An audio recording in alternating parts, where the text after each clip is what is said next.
Hi, everybody, and welcome to Just Saying. It is December.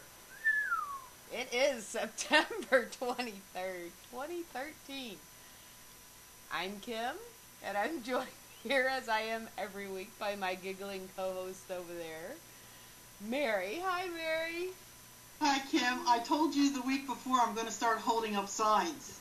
So you know my name, and now you know the date. I knew the date, I just don't know what month it is. I know. I don't want to skip through October. I can skip through November easily, but not October. That's a fun month for us. No, you can't skip through November. You have to be here in November. That's right. That's right. Okay, after the second week of November, we can skip on through till December 23rd. Okay. And then I can say, sorry, everybody, I didn't get anybody Christmas presents because Kim wiped out time. Anyway. Hey, you already have Christmas presents sitting in a box in my shop waiting. I know. I'm about 1/3 done, so no complaints here. So how was your week? Because I got good stuff to tell you, so hurry up. Well, now. Actually, it was pretty good. The weather has become very lovely. Friday we had that major storm come through, but ever since then the highs have been in the 80s, the lows have been in the 60s, instead of it being 110. Yeah, you getting the nicer weather now. We're getting the cold snap. I think that fall is just about upon us. So, but I spent the weekend at the Shanley Hotel there in Napanoch, New York. With Debbie Branning, Nick. Brag. I know. I'm going to brag, yes. It was very, very interesting weekend, totally enjoyable, and it's so nice when I go up there and I'm not responsible for anything. No events, because that's usually when I go, and I'm always busy. But we had some activity, because, the Shanley never lets us down. So, and Debbie is in the chat room. She's under Mary's laptop. See? She followed me back here. I don't see her in the chat room. I see Nukem Pums and Pookie Pums. No, she's Mary's laptop tonight. She's on my laptop. But anyway, we were doing some prep work for Halloween weekend, where I have an event scheduled for October 25th and 26th. We're bringing along Maureen Halloran, so it should be a really good time. We're going to celebrate Mr. Shanley's birthday that Saturday night. Nice. So, we're trying to bring in our second guest, but we might as well bring in our first guest. What do you think? Oh, I guess we can. Okay. Well, as Eric's painstakingly trying to bring in guest number 2, I'm going to go ahead and tell you who we have on tonight. In a world of apparitions, they are the real deal, or as real as it gets. Keith and Carl's interest in ghosts began in their childhood home. Okay. Keith and Carl Johnson's interest in ghosts began in their childhood home, where LPs flickered on mysteriously, and a gray frolic apparition named Sylvia appeared periodically in Carl's bedroom. As teenagers, their taste in Ouija and vampires was not exactly, I guess it wasn't a fit into their social lives. Their parents warned their kids to stay away from the Johnson boys. Carl swears that as he walked through town, he spooked neighbors and they would close the shades one by one. These days, the brothers have gone from shunned to celebrated. They have appeared together on SyFy's Ghost Hunters and in solo appearances on A&E's Paranormal State and Animals Planet The Haunted. They've delivered lectures at public libraries and paranormal conventions, and instead of keeping their work a secret, they are out there spreading their ghostly gospel. And tonight, we'd like to welcome, I know Carl Johnson is with us. We're waiting for Keith to come on. So, Carl, welcome to the show. Hello, and it's good to be here on your show. Good talking with you. Good getting to know you over the last couple of days through swapping emails. That's right. I'm glad you said swapping emails. It was, I guess, a couple months ago I reached out to see if you'd be interested in coming on the show. I have to tell you, I've always been one of your fans. I got involved in the paranormal world watching Ghost Hunters, and that's where I first saw you. And I've been kind of following all the things that you're doing. Very, very interesting. So. Oh, thank you. Yeah. So hopefully Carl will find us, or maybe he's looking at this number coming in saying, I don't recognize that number. We already have Carl. We have Carl? I'm sorry, Keith. See? Sorry. I know. I hate Well, to give her a hard time. When you were setting up, I heard you calling, and I heard they're familiar with it. So, Gotcha. okay. Yeah, you should get through. So, do you... Right. Right. He'll eventually answer and come on. So I see that you both got the interest in the paranormal when you were 15. About that time, sure. And that's when we became a little divergent in our outlooks. And we were both Christian by faith. Keith would tend to be more cautious about paranormal involvements and experimentation, where I was a little more risky, let's say. Not risque, but risky. I would experiment with a Ouija board, and even at that time, when we were 14, 15 years of age, Keith shied away from what he termed divination. He thought it's surrendering part of your body and part of your mind to spirit influence, so he didn't do the Ouija board. However, I was game for it, and I used to play the Ouija board with my sister, who is 3 years younger than Keith and myself. And it's really a parlor game, but it should be approached with cautioning, if at all. But I was only 15. I wanted to see what the spirits would have to say. And my sister and I were on one of our early Ouija board sessions. And I think my mother had brought that home. And my mother told us that she and her stepmother used to play that on Saturday evenings. And they didn't have any problem with it. So, of course, we started to ask the standard questions, like when will we get married? How old will we be when we died? And we got various answers. And then we asked, can you give us a sign? And the spirit of the board had identified itself with a name. It was Sylvia. Every board, every Ouija board is supposed to have a spirit attached, a special spirit that inhabits that board and communicates through the board. So we asked Sylvia if she could give us a sign. And very quickly and smoothly, the planchette spelled out cellar. And it says C-E-L-L-A-R. So we went to the top of the basement stairs in my parents' house, and we sat on the steps for about 20 minutes, and just about to give up and come back upstairs, and we heard thumping on a wood partition along the stairwell. And then the raps came again, 3 successive knocks, but we definitely heard them. And it wasn't too long after that my parents' basement seemed to get haunted. I mean, the house itself, out in North Situate, Rhode Island, is younger than my brother and I. We were, I think, 6, 7 months old when my parents moved into that house when it was built. I don't know if it had something associated with the property or we called something in through the Ouija board, but objects of furniture stored down in the basement started to be moved. Oh, Keith's getting called now? We're trying. There he is. There he is. There's a familiar voice. Hello, Keith. Welcome to the show. We've already started. Your brother Carl's talking about the Ouija board in the basement. Uh-huh. Yeah, the Ouija board in the basement. Well, the Ouija board and the basement, we communicated on the dining room table, cleaned off the dining room table, and would occasionally burn candles, my sister and I, while we were speaking on the Ouija board. And she had her young girl questions. I had my paranormal questions, and that's when we seemed to get a response associated with the cellar, not the rest of the house, although strange things did occur there. And I should say, and Keith can corroborate, that there was some activity, paranormal activity apparently, in the house before we started speaking on the Ouija board, but that seemed to personify it or perhaps bring it out more. And I was just saying, Keith, that after Cynthia, our sister, and I experimented with the Ouija board, furniture started to be moved around, relocated in the basement, and whatever activity was associated with the house seemed to increase. So it was fun growing up in a sometimes haunted house in that environment. I like to live in the house haunted, but there was stuff going on. Go ahead, Keith. Yeah, I was just saying the use of the Ouija board seemed to accelerate that. It was very sporadic. It was kind of on and off.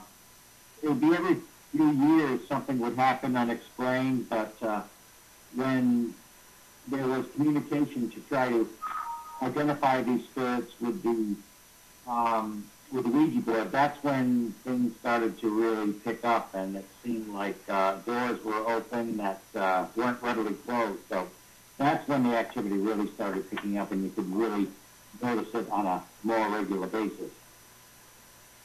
Well, when you first started using the Ouija board, okay, I mean, I think everybody, when they were younger, tried it out.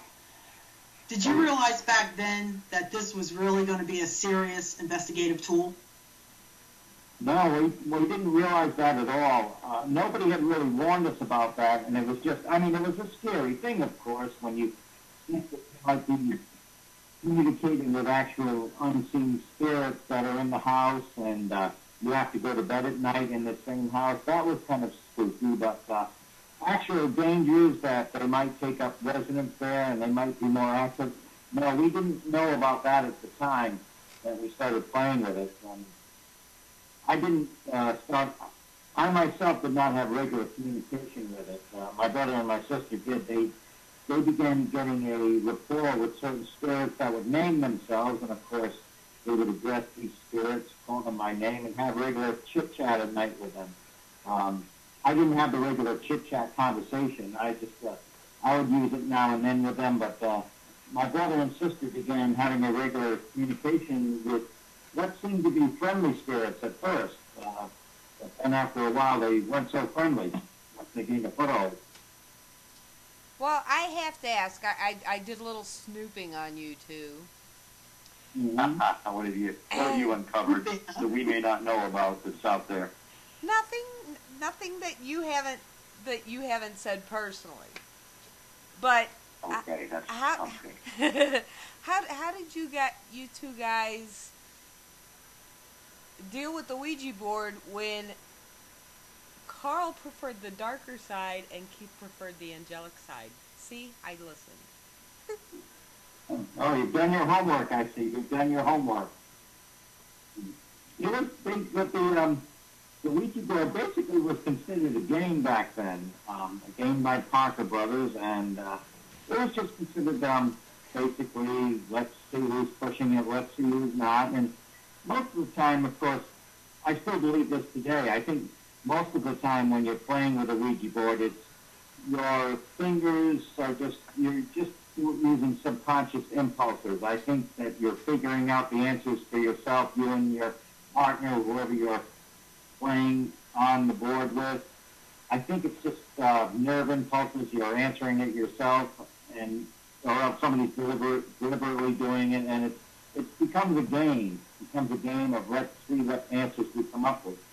However, sometimes there is a spirit presence that is actually manipulating and spelling out words, and that's when the danger comes, when you're actually dealing with an unseen presence that has knowledge that we don't possess, and that's when it can get rather dangerous, and I think Carl agrees on that. Yes, and I thought Keith had a very astute answer to your questions. I couldn't have put it better. It's that good. But as Sandra will confirm, I'm known as the evil twin. Well, they always say there's an evil twin. I don't know, but if there is one, I would be that one. I am my own evil twin. So which side did your sister go for? The angelic or the darker? Well, it's a dichotomy. I mean, I don't think one can fully exist without the other. True. At least in the scheme of religious thought, there's always the demonic, the dark side, battling the good. The evil confronts the good, and I don't know why that has to be. But I think it ties into human psychology, too. There always has to be the positive and negative influences. But in a more spiritual sense, I think all humans sense that there are dark forces surrounding us and invading the equilibrium of our lives that we try to achieve. And there seems to be a higher power that we can beseech. Now, it's up to everybody, their own acceptance, what their faith is, how they interpret this. But I think it's endemic to the human psychology, the human psyche anyway, to sense a goodness, a good power, and a darker, more oppressive side. So there's always that conflict. And I can't say I, align myself with the dark side. I just find it interesting. Why is it there? Why should this conflict be present? Why when things seem settled? Why when this should be a perfect creation? why is there always some malevolent force seeming to invade? And in spiritual sense, it seems to be the angelic and the demonic. I'm very interested in angels and angelology, too. And I like to think my brother is somewhat of an authority on angelology, or at least he's learned in that. But it is part of the profound mysteries of life and death, the angelic and the demonic. All seems to be both present on some level. Well, let me clarify first. When Carl was more into the darker side and Keith was more into the angelic side, this is when they first started paranormal investigating at age 15. Yes. Not that you were still there. It's just when you first started out. Well, when you say paranormal investigating, my investigating at that time was limited to trying to speak to spirits and seeing if they would respond in a way I could hear, and, playing on the Ouija board. And that was before I knew anything about spirit voices being recorded, EVPs, electronic voice phenomena. And it wasn't too long afterwards. It was just 3 years later, I recorded my first example of electronic voice phenomena. Although I'd never heard of it at that time. I didn't know people could apparently record spirit voices, disembodied personalities, speaking messages. But I was, again, in my parents' basement. I was recording with a friend of mine, my friend Mark. Not recording for spirit voices, just, playing some music, doing a little magic ceremony, too, and as an experiment. I was into that form of expression. And to our surprise, when we played back the recording, and we were doing it as a demonstration of magic ritual procedure, not actually performing the ritual. And when we played back the recording, the cassette recording, a voice comes out towards the end. It sounded deep and slow, as if it was in slow motion. Sounded as though it was saying, "Someone help me." And I said, we said, that is a voice. That really sounds like a voice. We didn't hear it at the time. My friend Mark had some recording equipment as a musician. He sped up the recording, and at an accelerated rate, you can hear a voice come out with that EVP. It says, "Carl, help me, help." And then you hear some, thumping sound, which we also did not hear at the time. And that was amazing. And then I heard on shows about paranormal research that some people do record spirit voices.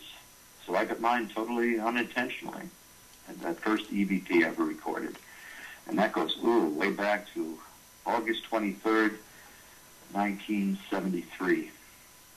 Also, Keith and I were involved in the Perrin case that transpired in Harrisville, Rhode Island, the subject of the movie The Conjuring. We were investigating at that time, so I've since wondered, could there have been a tie-in? Was it because we were performing our first ever intercession, trying to assist a residential case, trying to help the family? I wonder if that had any connection, or if it had to do something with my parents' cellar where there was paranormal activity. Don't know, but first EVP. Who knows? But speaking of The Conjuring, that was going to be our next topic, and you kind of made a great segue in there to it. Oh, I didn't mean to do that. No, that's okay. I mean, eventually we were going to get to it, so this is perfect timing. To be perfectly honest with you, and don't slam me on Facebook, when the movie was talking about, when everybody was advertising, The Conjuring, I still haven't seen it. Me either. I plan to go see it because it does sound interesting, and I understand that Hollywood does some things to these movies, but let's just back up a little bit on the fact that you guys, go ahead. What I can say about the end of the movie where the mother dies and the family is driven out of their home, I've ruined it for you. No, I just made that. He's funning with you. Yeah, that's not how the movie ends, so don't worry. I'm not going to give it away. I'm not going to spoil it. Well, from everything that I read about the both of you, Keith, you put an ad in I guess like a small college newspaper, and I guess advertising your services as paranormal investigators, And here you get contacted by the parent family. Now, I know that you went over and you did some investigations. You know, you checked the place out. You do what every good paranormal team does. You know, I'm sure you did some background, just went over and checked it out. I mean, I used to be case manager, so, you know, I know what it's like to make contact with the people. I also know that you met Ed and Lorraine Warren at the college. I think they were doing some type of lecture. And and correct me if any of my facts are wrong. I read up as much as I could, but all of a sudden, you're sitting here doing a show, and some things will leave your mind. So here you are. You've been to this house, and obviously there's a situation. What prompted you to contact Ed and Lorraine Warren? Would you like to field that question, Keith? Yeah. Yeah. Right. We had been to the house, and we ourselves experienced some very, very severe phenomena. Interviewing the family, yes, we got their background, and it was very terrifying what these people were going through. They obviously needed some intervention, and we believed what they were saying, but of course we had to verify it for ourselves as well. And we came in there, you know, young college-age group. Carl and I were teenagers. We were still in our teens at the time. We walked onto that property, and just walking onto the property, we knew something was wrong. Something was really, really wrong. We did experience quite a bit of phenomena while we were there at the house. We knew this was the real deal. This family was going through this. There are some... This is not just what you might call a normal haunting, where things are misplaced and people are being tapped on the shoulder and you get a few cold spots. This was a very, very malevolent spirit in this house, and this family was in real danger. That's what prompted us to get in touch with Ed and Lorraine Warren, because of their years of experience, and that's exactly what our case manager, Donna, did. She contacted Ed and Lorraine. And Carl can go through some of that activity that we actually experienced there.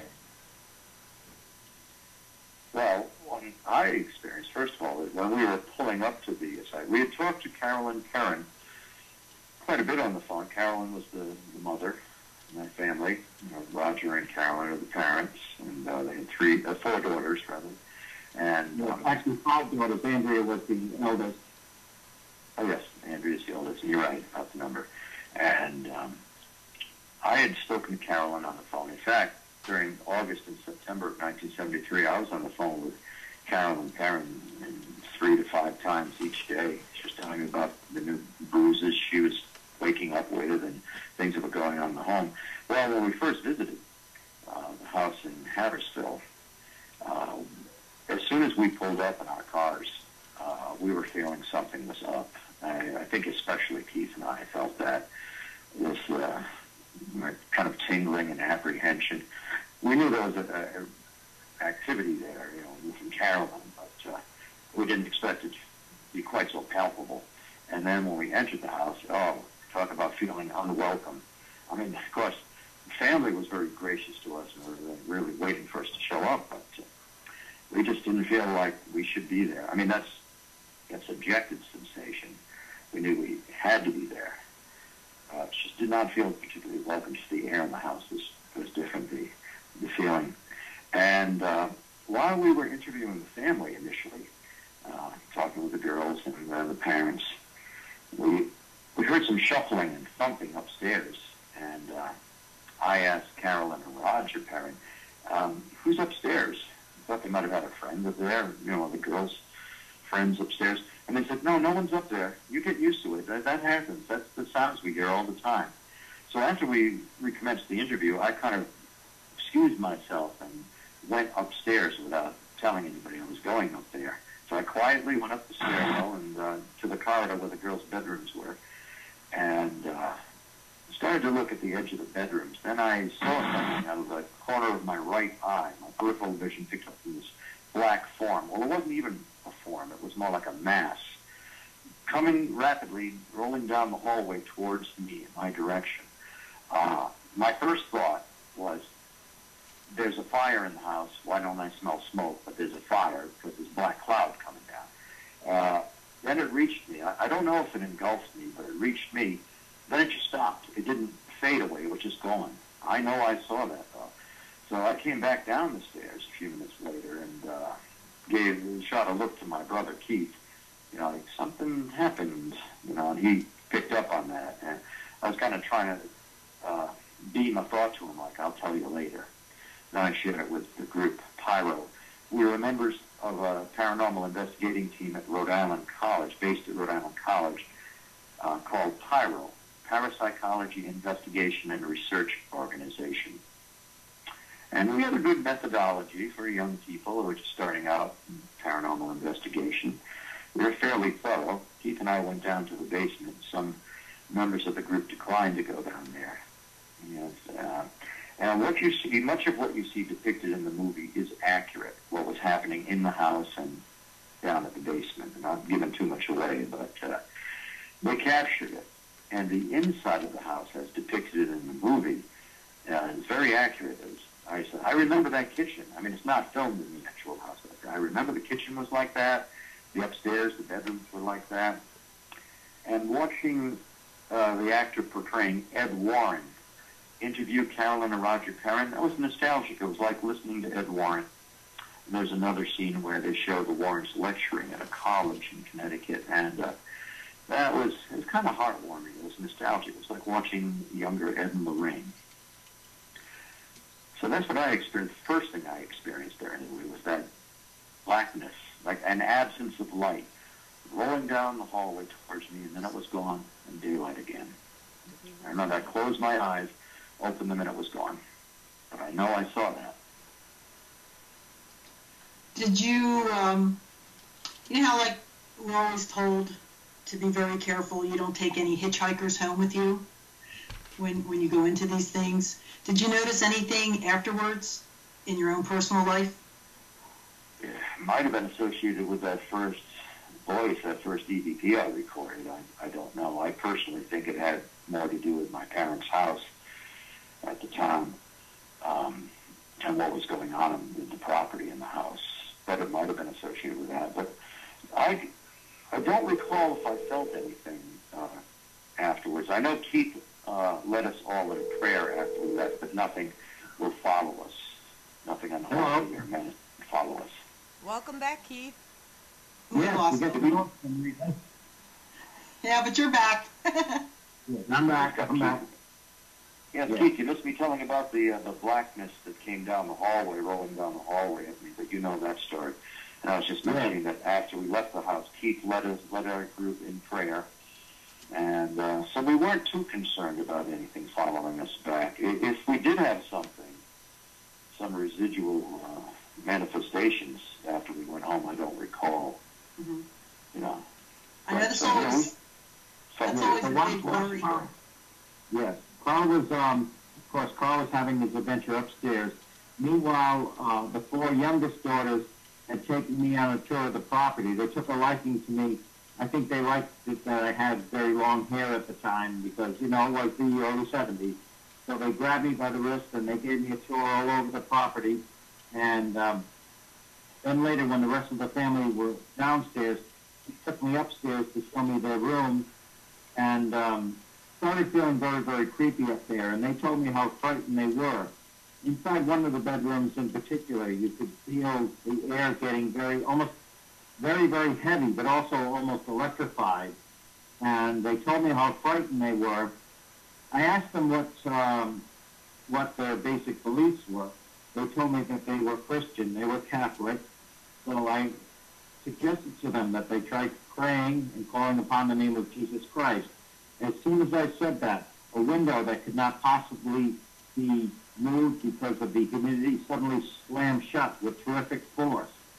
Then one of the girls was really slapped very hard on the side of her head, the left side of her head, nearly sending her flying off the bed, screaming, and they began panicking. And even though I was just a teenager myself, I realized I was the closest thing to an adult in this room. I have to do something. So I kept praying, and I told them not to be afraid. I used the name of Jesus Christ twice more, and whatever it was suddenly left the room. It's hard to describe how palpable that was, though. It was manifesting. You could feel it just drawing the energy right from you, like an electrical charge. And it was very, very real, very almost tangible. And but it did not leave the house, but it did leave the room. And they just looked around and they said, "It's gone. It's gone." They all unanimously started saying it's gone, and they felt so much safer. We went downstairs, and I began blessing the room. The only thing available was some chalk that they had, so I made the sign of the cross on the doors and the windows. And we went downstairs.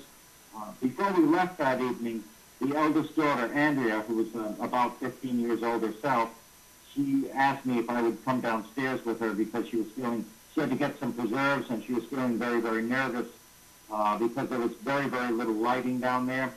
So I walked downstairs with her, and you could get that feeling again, as if something was manifesting. So I simply took her hand, we prayed, and went back upstairs. Things were fine for the rest of that evening, but they did not stay fine because, as we were about to learn, the activity soon picked up in that household after our visit there, our initial visit. Well, do you think that the energy was stronger in the house or in the barn? I think it was pretty strong in both places. Probably in the house. There had been a number of suicides and a lot of deaths in that house.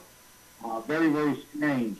A man had, in the late 1800s, had died from drinking horse liniment. He committed suicide. There had been a hanging of a woman named Susan Arnold in the birthing room. Now, of course, the houses there had birthing rooms next to a fireplace, a room near a fireplace for the warmth when babies were born. And Andrea's bedroom was next to what was in the birthing room. A girl named Susan Arnold had hanged herself in that room. Two men had frozen to death outside of the house. It was just an 11-year-old girl was killed with a straight razor. It was just, for all of this to happen in one house, it's so bizarre. Out in the barn in the late 1700s, a woman named Mrs. John Arnold had hanged herself, taken her life by hanging herself. She was in her 90s. She was in her early 90s at the time. She chose to take her life by hanging herself. The rope marks they were still in the beam. They were still in the rope marks from where she hanged herself. So, it was pretty bizarre in the barn, too, because one time Carol told us she was alone in the barn, and a sickle came down off the rafters and just nearly took her head. It missed her by inches. It just came spiraling down and just missed her head. So it was pretty bizarre in both the barn and the house. But Carolyn did start to get very, very violently attacked within the house. So what I saw was, sorry to interrupt, no. What I saw that was most remarkable was in the house upstairs. What I felt was most ominous was in their basement. I had to steel myself to remain down there for more than a couple of minutes. And as Keith was saying, the girls in the family very much took to him. They saw him, I think, as a protector. And Keith was a very handsome young man, after all. Oh, yeah, he says that because we're twins. Good one. I just slipped that in. Yeah. Mm-hmm. But yes, it was a very, very dangerous situation in that house. We felt that the family was in danger, and this was verified less than a week later. Carolyn had a very, very disturbing visitation in her bedroom. It was late at night, the wee hours of the morning, in her bedroom. Suddenly she was woken up. She knew something was wrong. The room was unnaturally cold. She smelled this horrible stench of getting rotting flesh, and something went off on her dresser. Some kind of sparkling lights were going off on her dresser, and suddenly she looked over, and there's this figure floating at the foot of her bed. A very, very strange figure of what seemed to be a woman, although no distinct features. The features were very unclear, the facial features very unclear and desiccated. It was wearing a bonnet and like a type apron. No real hands, just like broken finger bones.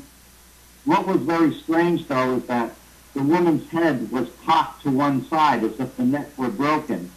And remember, they had been suicided by hanging them.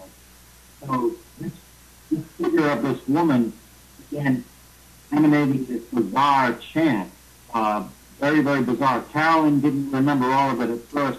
So later, she was under hypnosis. She remembered the whole chant. But what she did remember was the woman saying, "I'll drive you out with fiery brooms. I'll drive you mad with death and gloom. It will be too late for you, for you'll be dead." It's a terrible thing to be saying. And Carolyn was frantically trying to wake up her husband, but her husband was in a psychic sleep. He could not wake up no matter how much he pounded him. He was eventually passed out from fear. And of course, she called the next day. She called Kate Nancy Donna frantic. And of course, she was in touch with Carl and Donna, calling, just desperate for help. And I mean, Carolyn was not a ready-made, rather tough lady. She was grown up on a Georgia plantation, but she had about reached the limit at this point and was begging for help. So that's when Donna put her in touch with Ed and Lorraine Warren. We called the Warrens in, and because of their many, many years of experience, that we figured that they were the ones who had the experience. So they agreed to come down and do a co-investigation with our group, our psychological investigation and research documentation. And the Warrens were supposed to have a combined investigation and try to bring help to the parent family. Well, I'd like to go back over the religious aspect of this because I read, and I have it printed out on one of the, I don't know if it was a blog or one of the news articles, where Mrs. Warren said that her biggest concern about the haunting was the family's lack of religious faith. Mm-hmm. And you mentioned now that the children told you, Keith, that they were of the Catholic faith. They were Christians. Yes. They were of the Catholic faith. They began attending the local Catholic church. Unfortunately, when word got out that they were experiencing a terrible haunting, remember, Carolyn and the family had gone through some terrible things before we met them. For example, Carolyn had come out of the shower. She was drying herself off. She went into what they called the warm room. A coat hanger left off her rack and began whacking her on the head. They'd been peeling an orange for her family, and suddenly blood started spurting out of it, went onto her feet, and that was a traumatic situation. So when the community heard about this, they were kind of shunned by the local church. So, but they were Catholic. Carolyn herself had no religious beliefs. It was the mother who had no religious beliefs. However, after living in that house for years, she did become a believer. She did gain her faith, even though she entered that house with no belief at all. But yeah, go ahead, Carl. I was thinking the parents were discouraged with organized religion, such as they had been subjected to. You know, the church community rejected their need, their time of need, rejected them, rejected their plea for help. But they did maintain a religious faith. And as I remember, Carolyn was not overtly religious, but she would join us in prayer while we were at the house, trying to intercede.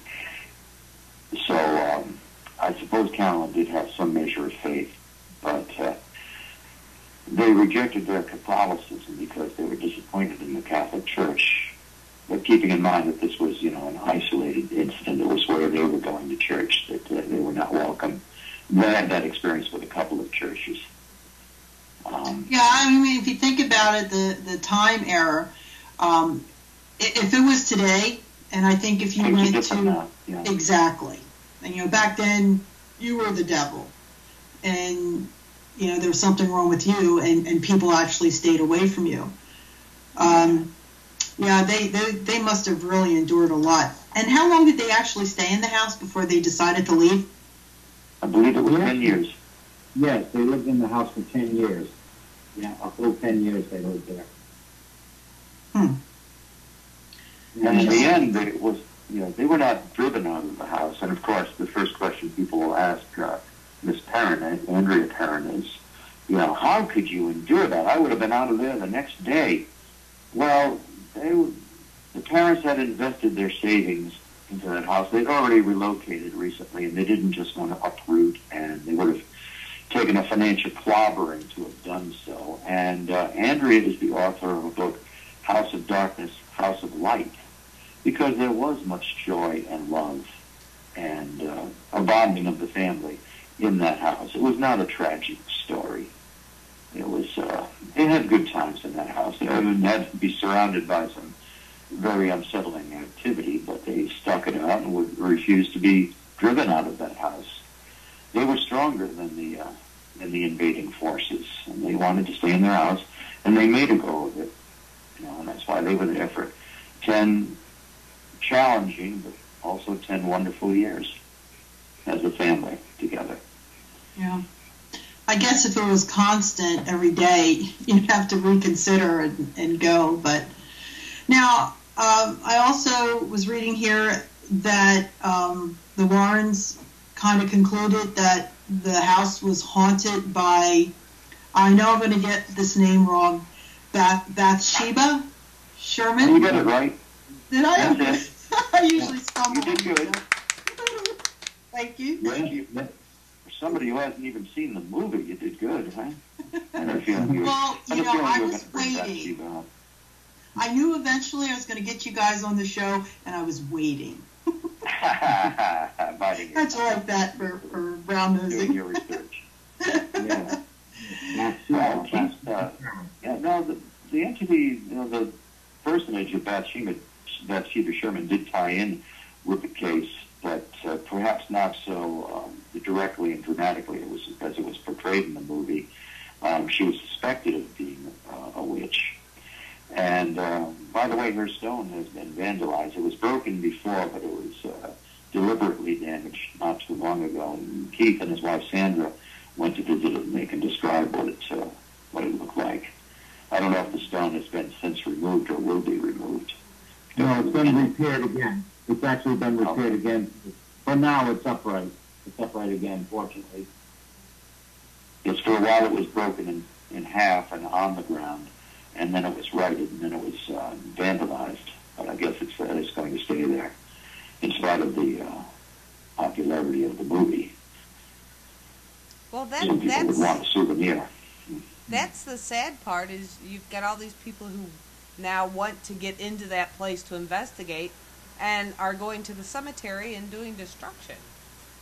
Oh, yes, even worse than that, they're going on to the present owners, the Sutcliffes, and they're being bothered by people. It's probably letting up somewhat now, but since the release of the movie in July, people have been going onto their property, looking around, and, shining flashlights in their window. They see cars driving up the driveway. And this would persist through the night. It was happening every night for at least a month. And hopefully that's letting up. So now that these people were being harassed more than they could have anticipated, Andrea Perrin had told them, get ready for the onslaught. But, it's worse than anybody guessed. They're just being bothered.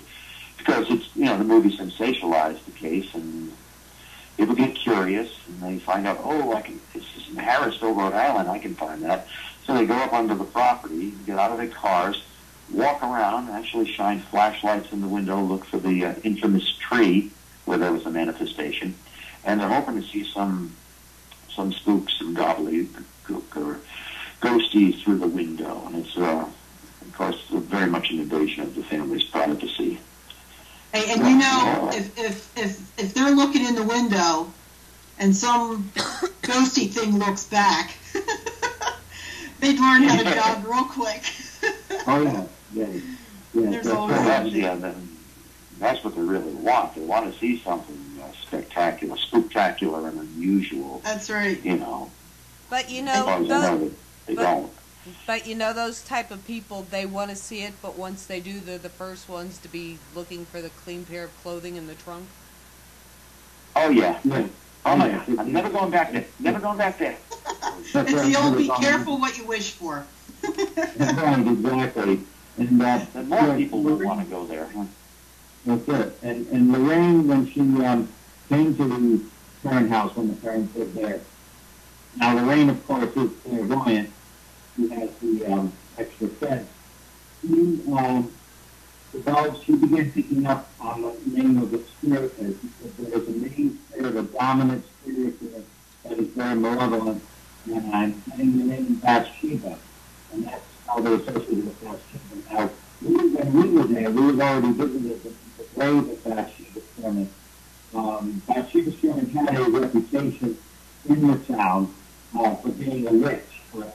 She was a real person. She really lived. She was a prominent farm woman. Her husband was Dutch German, and they had a prominent farm sometimes. They would hire farm hands who would live with them, and they were rather well off. Bathsheba, her reputation came when she was a young woman, and she had been babysitting for a member of the family that lived in the house. And when the family came home, the baby was in convulsions and died soon afterwards. Now, an autopsy revealed that a sewing needle had been embedded in the baby's skull before the baby died, of course. That she was accused of the crime, but they held an inquest. She swore, she said, I do not know how this happened. All I know is I laid the baby down. I do not know how this happened. I know I didn't do it. There was not enough evidence to even bring Bathsheba to trial or have a hearing. However, even though she was not even accused of this crime, she was guilty by popular opinion. Even though she was not charged with a crime, in the eyes of the town, she was guilty. Now, when she was young, she was apparently a physically lovely woman, very, very beautiful, and they think she was a little too beautiful to be believed. So obviously, what did that mean at the time? That she had sold her soul to the devil for a beautiful face, and she was going to have a small and beauty. But of course, she grew old and sickened like everyone else, and she died of paralysis, and was never able to live down her reputation. So even today, there are people in the town who talk about her in this derogatory way. But she is particular. Lorraine did say that she is the main spirit in the house that is causing the havoc and is attacking Carolyn. Although the spirit that Carolyn saw did appear to have a broken neck, and more along the lines of Mrs. John Arnold, who will find herself in the barn, or Susan Arnold will find herself in the dressing room. But whatever the spirit was, and I personally do not even believe it was a human spirit. I think it was an human spirit posing as one of these people. But it was attacking Carolyn. Carolyn was the main victim. And Carl will describe to you the change that we actually saw taking place with Carolyn over the period of time that we were. Yes, but what Keith is describing about Bathsheba Sherman is the actual law associated with that woman, and how much was contrived and how much, like people came to believe, we can't say, but, we knew that story at the time. And Carolyn, as Keith said, she seemed to be the target, the central victim, if there was one, but much of the activity seemed centered around and at Carolyn. Carolyn would tell me that she was waking up with bruises, and she would describe them daily, what was happening to her, that they were starting to cover her arms and torso and legs. And I'd be on the phone with her. She would hear a slam in the background. She'd say, oh, God, now it's picking up. I don't know how long I can talk to you. And we didn't see Carolyn for a couple of weeks, and then we as a team, Pyro, returned to the house, and Carolyn looked as though she had aged 10 years in those 2 weeks. She was emaciated. I mean, compared to what she was a thin lady anyway, but she looked like she hadn't eaten in 2 weeks, and she was noticeably careworn and aged. And at that point, her husband Roger was starting to get scratches, unexplained scratching and bruising on his arms. He was showing us that. So So whatever the actual source, be that Shiva Sherman, and I concur with Keith that it was most likely a non-human entity, perhaps masquerading as a once living person. Demons are into delusion. They like to fool us, throws people off their trail. But it was seen mostly to be attacking Carolyn. Carolyn has remained affected by her ordeal in that house. I mean, she's basically doing all right, but she's still affected by it physically. It took quite a toll on her, especially in those early years and in the first couple of years.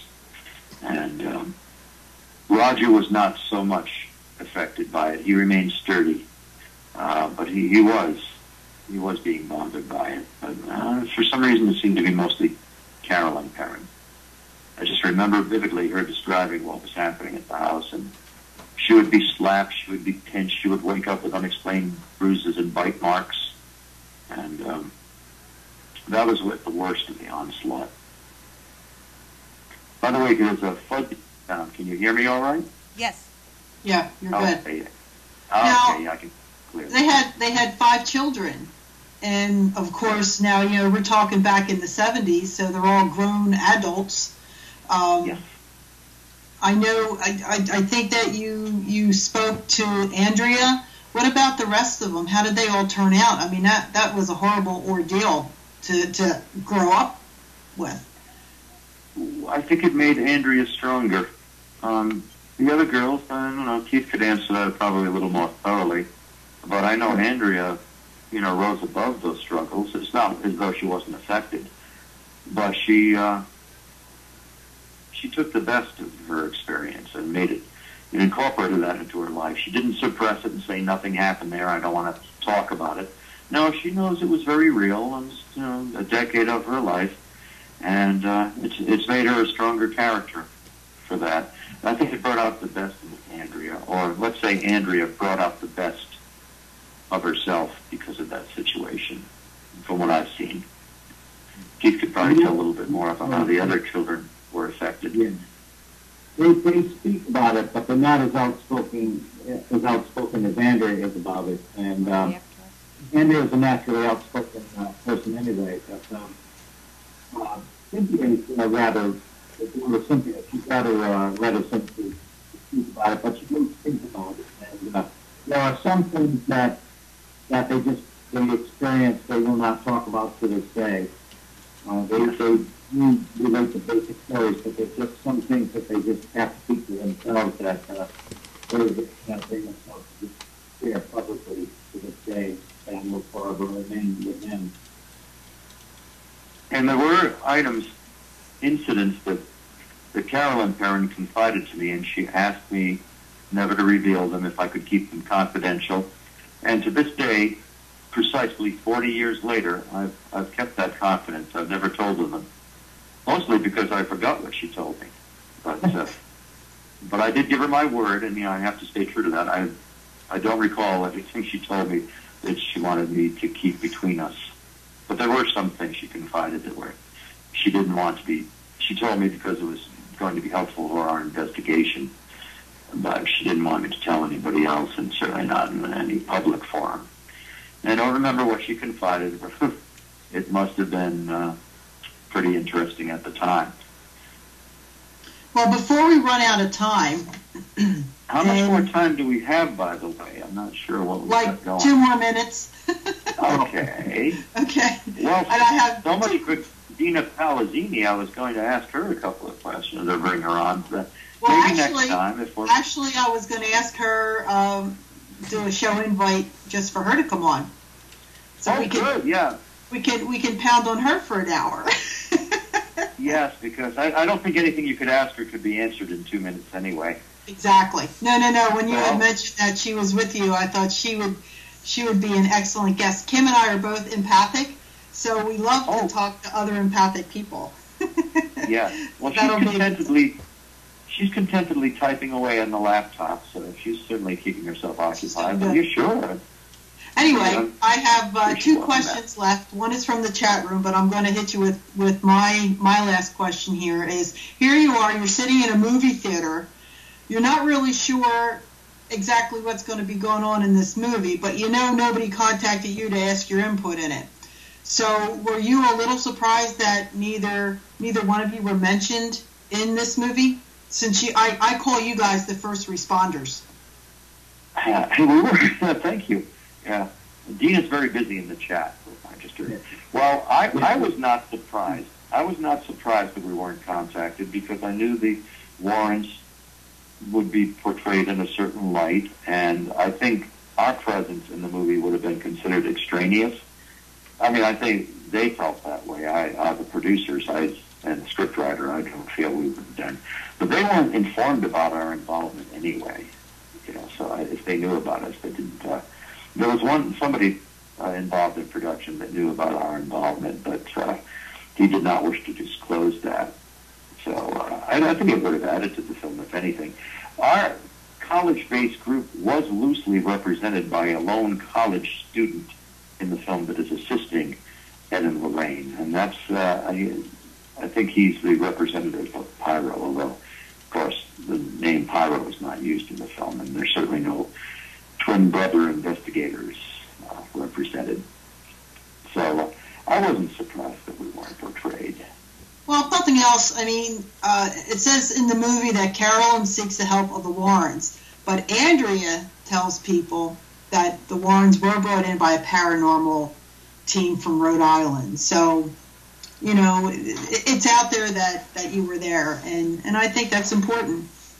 Because, I mean, let's look at it this way, and I can't get into a long discussion because we have like less than a minute, is the fact that if you didn't use your head, I mean, you weren't showboating it. You knew that there was a situation there that you needed to bring somebody else in to take care of it. And yes, who knows how it would have turned out if you didn't. Certainly we did some good, and we assured them. And, we thought it was time to call in people with vast experience in this field. Exactly. We did some good in the 2 months we were active with that case. Okay, it was a source of comfort for the family. All right, and I got to squeeze this into Keith. Keith, there's a question from Sal and Jen in the chat room.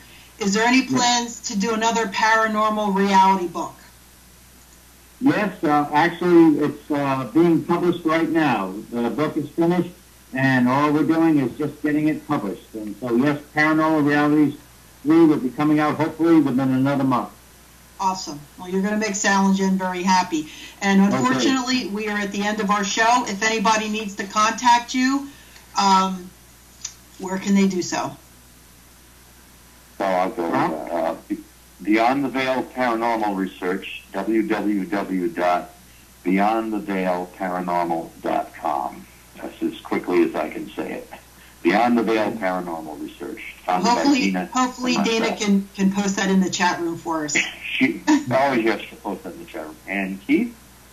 Yep, we're very simple. NEARparanormal.com. NEAR paranormal.com. That's where we can be reached. All right. NEAR stands for New England Abnormal. Wait a minute. I came up with it. New England Anomalies Research. New England Anomalies Research.